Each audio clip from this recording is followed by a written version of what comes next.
Lokmat Maharashtra of the year 2026मध्ये खऱ्या अर्थाने एका अशा दिग्दर्शकाची एंट्री ज्यामुळे खऱ्या अर्थाने वातावरण फार सुंदर झालेलं आहे, मनोरंजक झालेलं आहे. आशुतोष सर, तुमचं खूप खूप स्वागत आहे Lokmat Maharashtra of the year 2026मध्ये. कसं वाटतं ह्या वर्षी येऊन तुम्हाला सर?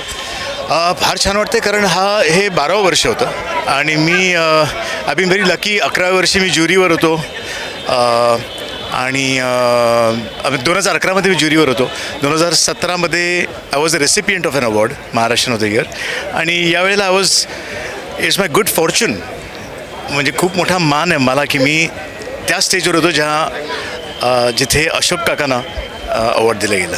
तुमच्या मते खऱ्या अर्थाने कोण खरा महाराष्ट्रीयन आहे?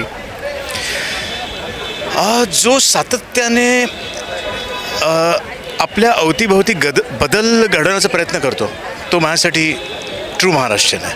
कारण he wants to change the surrounding, he wants to give uplift all the people.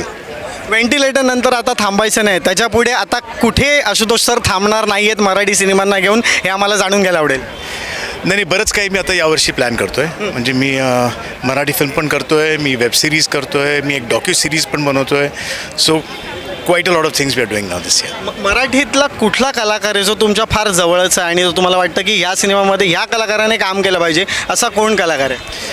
म्हणतो कंप्लीट कास्ट माझी आता थांबायचं नाही मधली, कारण दोघंही जाधव कमाल होते त्यांच्याबरोबर काम करताना, सिद्धार्थ आणि भरत आणि ओम आणि तिन्ही मुली पण. I think the entire cast of आता थांबायचं नाही अप्रतिम अनुभव होता माझा तो.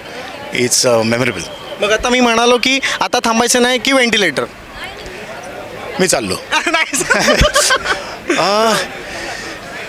दोन्ही वेगळे चित्रपट आहेत आणि मला राजेश बरोबर काम करायला एक संधी मिळाली. मला शिवराज हे त्याच्या डेब्यू फिल्ममध्ये मला घेतलं. I think I been very fortunate, very lucky, नशिबान आहे मी. मला सांगा जर आता मराठी सिनेमामध्ये एखाद्या नेत्यावरती जर बायोपिक बनवला तर तुम्हाला कुठल्या नेत्यासाठी बायोपिक करायला आवडेल? अच्छा, मला वाटतं राजसाहेब ठाकरे. हो. Sir, thank you so much sir लोकमतची गप्पा मारण्यासाठी. Thank you so much.